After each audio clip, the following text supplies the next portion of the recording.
Bonjour à tous et bienvenue à l'Impact Intrapreneurial, le balado où on découvre des entrepreneurs de chez nous qui nous partagent leur parcours. Je suis Timothée qui représente la communauté entrepreneuriale de Shawinigan en compagnie de Étienne Saint-Jean, que je vais dire directeur de l'Institut de recherche sur les PME, mais qui a également beaucoup d'autres titres que je te laisserai d'ailleurs dire quand tu vas me parler de ton parcours.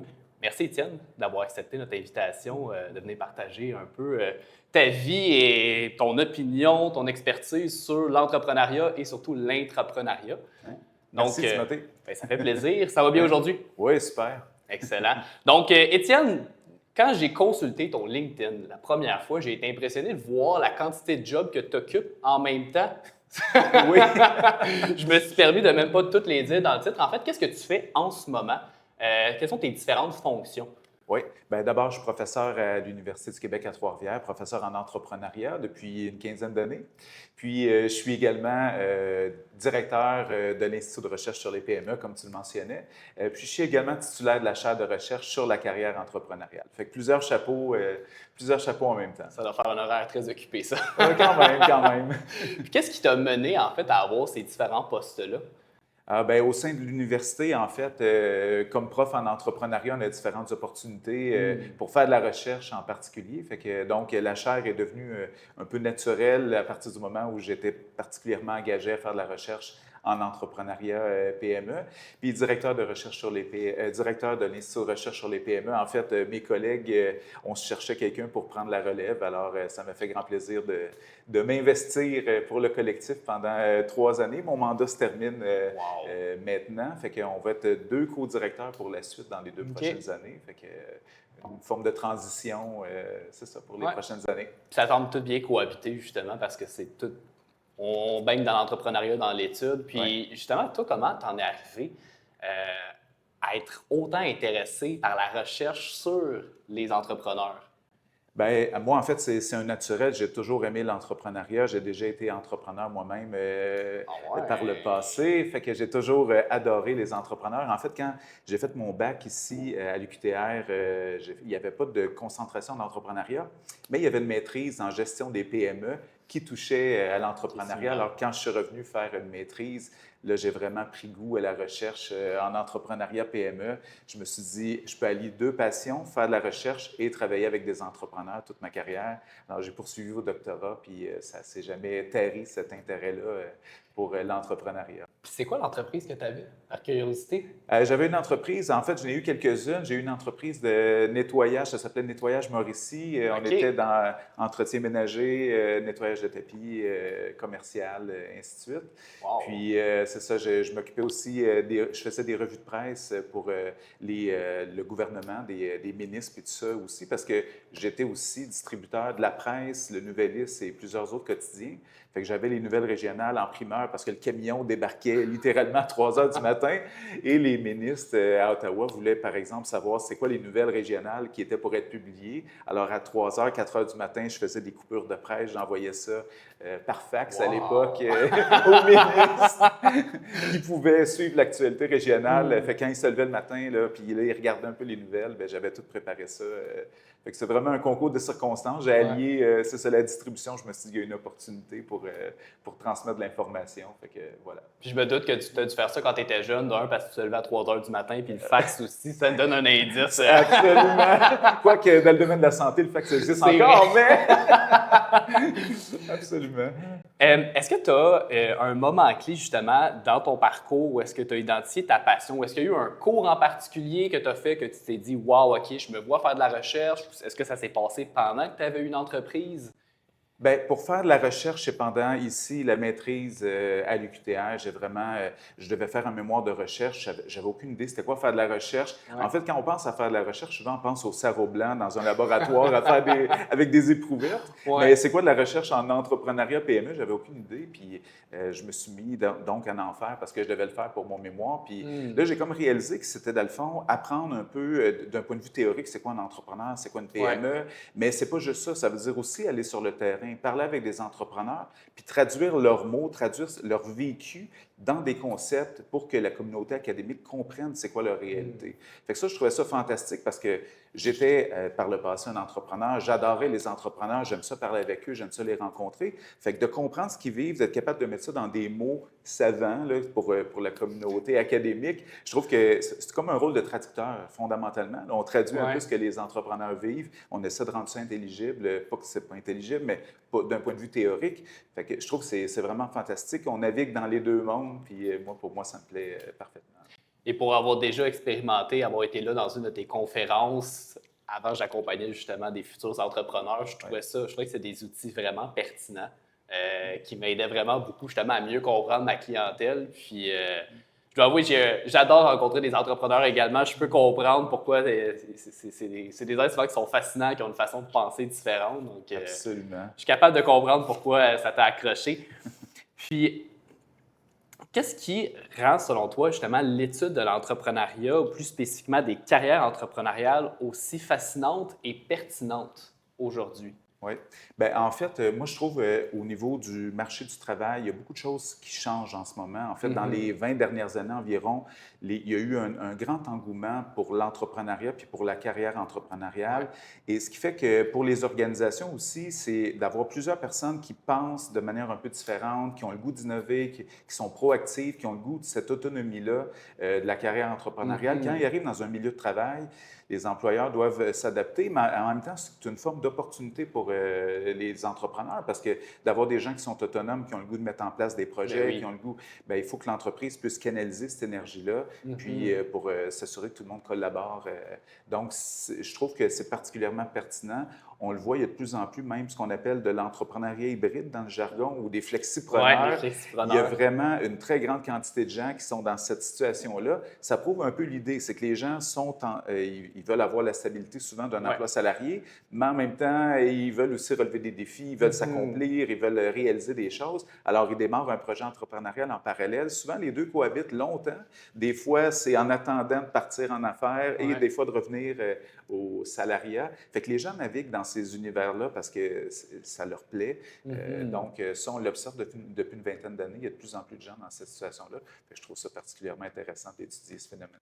Écoute, on pourrait se rencontrer une autre fois pour que tu m'étudies. Je fais justement partie des flexipreneurs qui allient justement d'avoir un travail plus stable puis une carrière entrepreneuriale. Même que des fois, je me questionne. Des fois, je pense qu'on le voit comme transition. Mais des fois, je pense qu'il y en a certains dont moi, je pense que je vois plus ça comme un choix. Je pense que je vais faire perdurer à long terme là, parce que tu as le meilleur de tous les mondes. Exactement. Puis, on parle beaucoup des entrepreneurs, mais tu as effleuré un peu ceux justement qui vont avoir des fois des esprits entrepreneuriaux, mais qui vont aller travailler au sein d'organisations. Par les études que tu as faites justement sur les entrepreneurs, comment ça influence ta compréhension des intrapreneurs, donc ceux qui vont partir des projets comme des entrepreneurs, mais au sein d'une structure? Oui. Donc, Bien, en fait, il y a beaucoup de similitudes entre un intrapreneur et un entrepreneur. L'entrepreneur, la différence, c'est qu'il prend des risques, il travaille essentiellement pour lui. Donc, ça veut dire qu'il investit son argent, ses ressources uniquement pour lui ou en équipe quand il part en équipe. Bien, un intrapreneur, tu le fais dans une organisation. Ça peut être une entreprise privée, une PME, mais ça peut être aussi une organisation publique. Alors, mais il y a quand même beaucoup de similitudes parce que fondamentalement, les deux doivent innover, doivent être proactifs, doivent collaborer avec d'autres personnes, que ce soit des collègues ou leurs employés ou les parties prenantes dans l'écosystème. Donc, il y a beaucoup, beaucoup de similitudes. C'est fondamentalement dans une idée de développer des projets entrepreneuriaux ou intrapreneuriaux, mais ça reste des projets de développement d'affaires. Fait que que ce soit entrepreneur ou intrapreneur, là, ça se ressemble quand même beaucoup. Fait que je dirais que c'est essentiellement la prise de risque qui distingue l'un et l'autre, où tu prends généralement moins de risques quand tu es intrapreneur. En tout cas, moins de risques financiers, très certainement. Clairement.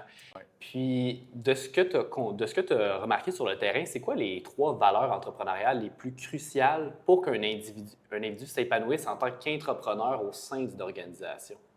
Oui, bien, c'est sûr que fondamentalement, les gens qui sont intrapreneurs ou entrepreneurs, ils exhibent beaucoup d'autonomie. C'est des gens qui aiment ça, s'accomplir, ils n'aiment pas trop ça avoir un patron, généralement. La liberté. Ils aiment la liberté, exactement. Donc, ils aiment ça, eux, avoir un projet en tête, le mettre de l'avant et de manière autonome l'accomplir. C'est des gens aussi qui sont très innovateurs aussi, qui aiment s'essayer des choses, Ouais. qui sortent un peu de la boîte, là. Fait que, donc, parfois, pour un employeur, ça peut être un peu plus difficile à gérer parce que, dans le fond, c'est ça, tu veux un peu encadrer tes employés, dire, tu as ça à faire, mais non, ils veulent être autonomes, ils veulent essayer des choses, veulent faire différent. Alors, c'est parfois un peu plus difficile à gérer, mais en même temps, c'est une belle ressource pour l'entreprise parce que ces gens-là amènent l'entreprise à se remettre en question fréquemment, amènent Ouais. des nouvelles idées, amènent des nouvelles perspectives qui n'avaient pas été imaginées. Fait que c'est les grandes valeurs puis également la proactivité. C'est des gens très proactifs qui attendent pas qu'on leur dise quoi faire, fait qu'ils ont toujours une idée, une initiative. Alors, Ouais. ça, je dirais que c'est les trois principales qualités, si on veut. Là, Au que... risque de des fois aller plus vite que ce que ton employeur aimerait. Effectivement, Absolument, dans le côté absolument. fonceur, je pense qu'on le voit effectivement souvent. Ouais, ouais. Puis, tes recherches, en fait, est-ce qu'ils révèlent des stratégies ou des mentalités spécifiques qui permettent à des employés de développer cet esprit d'entreprendre? C'est quasiment la question, est-ce que c'est inné ou acquis, en fait, là? Ouais. Puis, est-ce que tu aurais des exemples concrets que tu as étudiés, que tu as vus dans ta carrière? Bien, en fait, c'est un peu inné puis un peu acquis d'une certaine façon parce que on arrive avec notre bagage génétique qui nous amène certaines qualités, Ouais. certains atouts qu'on a par rapport à d'autres personnes. Fait qu'il y a une part d'inné, mais il y a une part aussi d'acquis parce que les gens, de par leur expérience, ça les amène à accomplir des choses, à réaliser qu'ils sont bons dans Ouais. certains domaines aussi, à approfondir, soit en se formant, soit en ayant des défis qui leur permettent de se développer. Fait que c'est un peu des deux. En termes de stratégie, je ne sais pas s'il y a des stratégies. Moi, je suis très peu croyant du one best way ou d'une seule façon de faire les choses, mais souvent, c'est ça. Dans les organisations, il faut que les organisations acceptent et donnent justement cet espace-là aux entrepreneurs. Fait que, autrement dit, dans une organisation, c'est pas tout le monde qui a le goût d'être un intrapreneur. Il y en a qui aiment ça être encadré, Ouais. il y en a qui aiment ça faire leur travail, puis tout est beau comme ça. Mhm. Mais pour un employeur, de voir un peu ceux qui ont un peu plus de potentiel, ceux qui ont le goût de se développer en mettant de l'avant des projets, c'est d'être capable de les identifier correctement, de leur donner cette autonomie-là et de leur permettre aussi de pas, si jamais ils font une erreur, si jamais ils vont un peu trop loin, de ne pas les blâmer pour ça, de leur Ben oui. donner cet espace-là pour qu'ils puissent s'accomplir. Alors ça, c'est vraiment important. Donc, donner une espèce de soutien aux employés pour qu'ils puissent mettre de l'avant leur projet. Ça, c'est vraiment important parce que sinon, bien, l'employé ne sait pas trop jusqu'où il peut aller. Puis là, ça génère de l'anxiété. C'est pas trop comment il peut gérer sa carrière. Fait que ça, je dirais, c'est peut-être sans que ce soit une façon unique à tout le monde. Je pense que Ouais. c'est une espèce de dynamique entre l'organisation puis l'employé qui a un potentiel puis qui a une volonté de le faire. C'est cette dynamique-là qui est super importante là, pour que les choses se fassent. Donc, pour un entrepreneur, c'est de s'assurer d'être dans le fond au sein d'une organisation qui permet cette souplesse-là. Puis de l'autre côté, en tant qu'employeur, c'est justement Oui, d'avoir ce cadre, mais qui est quand même ça, puis qui s'adapte pour que ça se développe au final, cet esprit d'entreprendre. Ce que j'entends. exactement, tout à fait. Ouais, C'est en plein ça. puis j'imagine, tu l'as mentionné un peu, mais aussi il doit y avoir l'aspect d'expérimenter. Je pense que c'est beaucoup d'entrepreneurs. Les forces entrepreneuriales, les valeurs, les qualités entrepreneuriales se développent beaucoup, je pense, sur le terrain, en expérimentant, en justement se trompant à Oui, l'occasion, puis en apprenant de ça, là. absolument. Ah oui. Puis, comment vos travaux nourrissent-ils l'écosystème entrepreneurial de Shawinigan et au-delà? Avez-vous un exemple concret d'une collaboration ou d'un impact dont vous êtes particulièrement fier et qui illustre bien cette contribution que vous avez?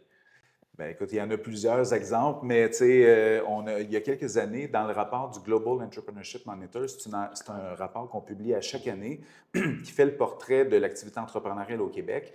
On a été, je pense, la première équipe dans le monde à parler des flexipreneurs ou des entrepreneurs hybrides dans notre jargon. On avait présenté ces résultats-là, ça fait déjà plusieurs années, ici à l'UQTR d'ailleurs, et je me rappelle les gens de l'écosystème de Shawinigan, en particulier Simon Charlebois de la SADC Shawinigan et ses collègues étaient là dans la salle, puis ils écoutaient, puis ils disaient, ça, effectivement, les entrepreneurs hybrides, on en a plein, puis qu'est-ce qu'on fait pour les accompagner? Absolument rien. Et donc, de cette présentation-là, j'ai remis l'idée dans la tête de Simon de mettre en place des accompagnements pour les flexipreneurs. Maintenant, on est en train d'étudier un programme que la SADC a mis sur pied, qui est un programme pour flexipreneurs, pour femmes entrepreneurs en particulier. On est en train d'étudier ce projet-là qui ont mis en place pour voir l'effet auprès des femmes qui ont décidé d'adhérer au flexipreneuriat et qui reçoivent un soutien de la SADC. Est-ce que ça les aide? Comment ça les aide? Et ainsi de suite. Fait qu'on suit ce projet-là. Puis, donc, c'est une collaboration qui a germé d'une idée que je pense qu'on a un peu semée, mais qui a donné des fruits, puis qu'on étudie les fruits. Fait que c'est vraiment une collaboration sur le long terme, super excitante, je trouve, d'un point de vue des idées, puis aussi d'un point de vue pratique, tu sais, comment on fait pour mieux appuyer les flexipreneurs. Fait que je suis vraiment particulièrement fier de celle-là, mais j'en ai plein d'autres avec la communauté entrepreneuriale à Shawinigan. Tantôt, je te disais avant l'entrevue qu'on faisait une enquête, on est en train de préparer une enquête auprès de l'écosystème entrepreneurial, mais également auprès des entrepreneurs de Shawinigan pour voir dans quelle mesure ils se sentent bien accompagnés, bien appuyés dans leur développement. Alors, puis comment l'écosystème également travaille entre eux. Fait qu'on est en train de préparer ces deux études-là pendant l'été. J'aime cette collaboration entre vous qui étudiez et les gens qui accompagnent, qui utilisent au final ce que vous réussissez à faire ressortir du terrain. Je pense que c'est vraiment pertinent parce qu'en tant qu'accompagnateur, tu es devant, tu es dans l'action. C'est rare que tu as le temps de lever l'hélicoptère puis d'avoir des gens qui le font puis qui, après ça, viennent présenter les résultats. Je trouve que c'est vraiment intéressant. Bien, moi, j'adore ça, faire de la recherche avec les gens qui accompagnent les entrepreneurs. Souvent, ils font, tu sais, il y a comme une expérience terrain qui se développe avec le temps. Puis, comme tu le mentionnes, ces gens-là n'ont pas le temps de noter, d'expliquer tout ce qu'ils font. Ils le font naturellement sur la base de leur expérience. Puis, c'est ça un peu mon travail, c'est de regarder ce qu'ils font et de rendre ça dans des mots compréhensibles pour la communauté académique. Donc, de témoigner un peu de cette expérience-là. J'ai toujours fait des travaux qui sont en lien avec des programmes, des initiatives concrètes. Par exemple, ça fait plus de 20 ans que je fais de la recherche sur le mentorat pour entrepreneurs avec le réseau Mentorat de la Fondation de l'entrepreneurship. Alors, ils ont toute une expertise, les mentors qui appuient les entrepreneurs. Donc, comment ils s'y prennent, comment on peut mieux même préparer les mentors à être des bons mentors, à exploiter leur potentiel, et ainsi de suite. Fait que, donc, moi, j'adore ça. Je trouve que toute cette expérience-là riche qu'on voit sur le terrain, il faut qu'on soit capable de bien l'exprimer d'un point de vue théorique. Puis, fait que ce bout-là, travailler avec des organismes, je trouve ça fantastique à cet égard. C'est intéressant parce que l'entrepreneuriat, je pense en particulier, oui, il y a le théorique, du théorique. Absolument. Mais l'expérience terrain, c'est quelque chose de vraiment précieux. Puis tu réussis à transformer l'expérience terrain en théorique, c'est vraiment intéressant. Parce qu'au final, un mentor qui, par exemple, prendrait sa retraite, tout son bagage est un peu perdu. Mais en rencontrant ces gens-là, j'ai l'impression que tu permets de conserver un certain savoir qui se trouve des fois pas nécessairement dans un livre. Oui, absolument, absolument. Toi, en tant que directeur d'un institut de recherche, comment cultives-tu un environnement où la pensée créative et l'innovation sont encouragées au sein de ton équipe de recherche, puis également auprès de tes étudiants? Donc, en d'autres mots, c'est quoi ton approche pour stimuler, pour créer des esprits entreprenants? En fait, bien franchement, au sein de l'équipe, je n'ai pas besoin de créer des esprits entreprenants. Ils sont déjà là. J'ai l'impression que c'est un peu la caractéristique de base quand on fait de la recherche, d'être un peu innovant, créatif. Donc, je n'ai qu'une équipe de gens excessivement innovants, créatifs. Le plus dur, c'est de réussir à toutes les faire rentrer dans la boîte par moment. Ça doit être une boîte qui a quand même des contours assez larges et flexibles. Bien, c'est ça. On ne peut jamais se faire un plan avec des gens super créatifs. T'sais, on peut regarder vers où ce groupe-là veut s'en aller. Puis des fois, il dit « je vais aller là, mais ça ne va pas là ». Puis c'est correct. C'est correct parce que c'est ça, il y a comme une adaptation constante en cours de route. Fait que mon travail, c'est plus d'essayer de saisir un peu vers où le groupe veut aller, de leur donner les ressources pour être capable de s'accomplir. Fait que je le vois plus comme même un accompagnateur de collègues. Je ne suis pas là, le titre officiel, c'est directeur, mais je ne dirige à peu près personne concrètement. Je suis plus comme une espèce à la limite, un chef d'orchestre où là, tu as toute une gang de musiciens de très, très haut niveau. Puis mon travail, c'est de s'assurer que tout le monde joue à peu près en même temps, que tout le monde soit bien accordé, puis que tout se passe bien. Mais c'est pas tellement c'est pas moi qui écris la partition, c'est pas moi qui performe en tant que tel. Je suis là pour les écouter, puis les coordonner, puis s'assurer que ça sonne bien ensemble. Mais c'est à peu près tout ce que j'ai à faire dans mon travail concrètement. Ouais. Je me permets de sortir un petit peu des questions. Là, en ce moment, on peut dire que c'est tous des rôles d'entrepreneur. Ben oui, absolument. Oui, oui. Est-ce que ça t'arrive de t'ennuyer de l'entrepreneuriat? À force de l'étudier, tu sais, on a la posture d'observer. Je sens que tu es vraiment heureux en fait dans ce que tu fais, là, mais je Ouais. suis curieux, je me perds la question, est-ce que des fois, à force de l'étudier, à force de voir leur vie, est-ce que toi, ça te redonne des fois le goût de te relancer comme entrepreneur? Ben, pas tellement parce que en fait, j'ai tellement d'occasions dans le cadre de mon travail de créer des nouveaux projets, de les Mhm. suivre. J'ai vraiment l'impression que je gère une PME en ce moment. J'ai 17 étudiants gradués, par exemple, qui ont chacun un projet de recherche. Juste de coordonner ces gens-là, c'est un travail assez exceptionnel. Il y a une couple d'années aussi à l'UQTR, j'ai contribué à créer le Carrefour d'entrepreneuriat et d'innovation, qui est d'ailleurs le local dans lequel Ouais. on se trouve. Ben ça, c'est un projet intrapreneurial, mais ça n'existait pas. Je disais, il faut qu'on fasse quelque chose, Mhm. donc aller chercher les ressources, convaincre les gens là, que ça prenait un Ouais. carrefour, articuler le carrefour aussi en lien avec l'enseignement. On l'a même articulé avec la recherche aussi, et donc tous les liens avec la communauté entrepreneuriale. Donc, de bâtir ça, pour moi, c'était comme un projet entrepreneurial, mais je Ben n'avais pas oui. besoin d'être propriétaire de ça. Ouais. Tu sais, puis je continue à m'impliquer, puis il y a d'autres qui se joignent, puis moi, je trouve ça fantastique. Tu sais, j'aurais pas plus de plaisir à gérer mon propre projet entrepreneurial. Même à la limite, je finirais par m'ennuyer. Une fois que j'ai accompli ce que j'ai le goût d'accomplir, je serais plus un serial entrepreneur Je où, comprends. tu sais, je créerais des projets, puis je les vendrais. Ouais. C'est d'ailleurs ce que j'ai fait, tu sais, quand j'étais en affaires. J'avais des projets, je les faisais grandir, je les vendais, j'en repartais d'autres. J'ai toujours été comme ça. Fait que d'être dans un milieu où, justement, la créativité, c'est une valeur, ou que je peux aussi créer des projets. Pour moi, Mhm. c'est le meilleur des deux mondes parce que je peux faire vraiment des projets, puis je peux en plus faire de la recherche qui me stimule beaucoup. Fait que, Puis le genre de projet que tu mets en place, c'est un peu plus difficile à mettre en place au privé. oui, oh, oui, tout à fait. C'est le genre de projet sur lesquels ça prend soit une organisation vraiment plus grande, plus large, un contact avec des étudiants. Absolument. Oui, oui. Ah, puis je trouve intéressant, je ne sais pas si ça ressort dans tes études, mais un constat que j'ai fait, c'est que ça, tu vas avoir des personnes qui vont avoir une passion très forte, qui vont au final transformer en projet entrepreneurial.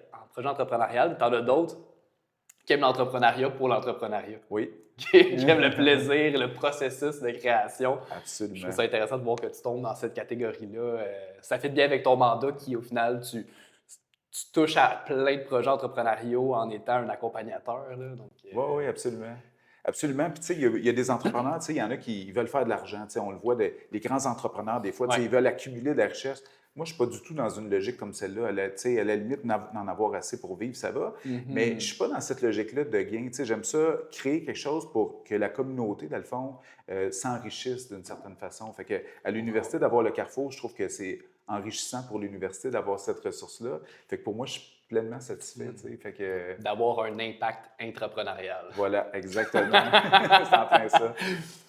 Mais peut-être que ce que je te demanderais, ça serait quoi la valeur stratégique, Mm. justement, en tant qu'employeur, de promouvoir cette façon d'être, Oui. promouvoir l'intrapreneuriat? Bien, c'est vraiment important parce que les organisations doivent se renouveler.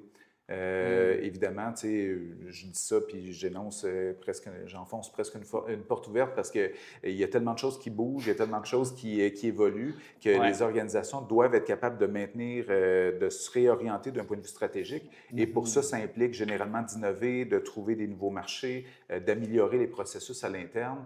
Et comme les choses bougent rapidement, l'entrepreneur ne peut pas faire tout seul ou même l'organisation souvent plus elle devient grande, plus elle devient aussi, elle a des processus bien établis qui sont difficiles à changer. Fait Ouais. que d'avoir ces entrepreneurs-là, de les reconnaître, de les encourager, ça aide les organisations à se transformer, à rester pertinentes dans le marché. Ouais.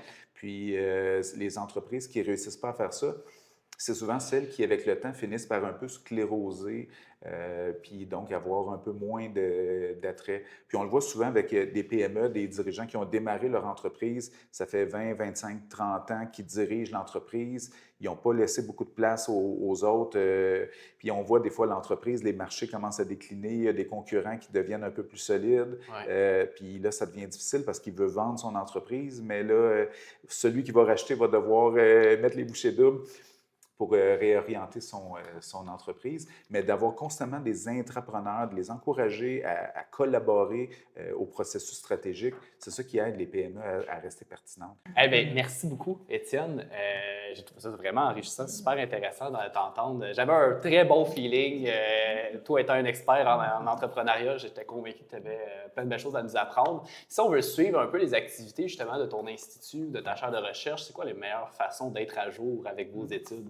Oui, bien écoute, on a un site Internet, là, fait que c'est www.qtr.ca/INRPME. Donc, mais si on tape Institut de recherche sur les PME sur Google, ça va être assez facile à trouver. On a une infolettre. Alors, moi, j'invite les gens à s'abonner à l'infolettre. 2, 3 fois par année, on reçoit, dans le fond, toutes les principales nouveautés, les rapports qui ont été publiés, les grandes nouveautés donc, de l'Institut sont diffusées par là. Puis quand on fait des conférences, même chose, on invite les gens à participer. On a beaucoup de conférences sur YouTube aussi, en fait sur Zoom, puis qu'on met après ça sur YouTube, qui sont disponibles. Fait que les gens peuvent écouter un peu certaines capsules, un peu comme on le fait aujourd'hui, mais on le fait aussi à l'interne pour montrer c'est quoi les travaux qu'on fait. Fait que j'invite les gens à pouvoir les visionner aussi. Puis sur YouTube, si on vous cherche, Oui, même chose, Institut de recherche sur les PME. OK. On a une chaîne à cet endroit-là. On est sur LinkedIn aussi. Fait que, donc, on essaie de rester actif pour diffuser ce qu'on fait à la communauté. Vraiment intéressant. Je vais m'abonner à votre infolette. Excellent. Je ne savais pas que ça existait avant notre rencontre. Ouais. Écoute, merci beaucoup d'avoir accepté notre Merci à invitation toi. de la communauté entrepreneuriale. Merci à vous à la maison d'avoir été des nôtres pour cet magnifique épisode de l'Impact intrapreneurial. Donc, c'était Timothée et Étienne. Je vous souhaite à tous de passer une belle journée et n'hésitez pas à partager, parlez-en avec vos amis, avec vos collègues de ce balado. Et sur ça, on vous souhaite à la prochaine épisode.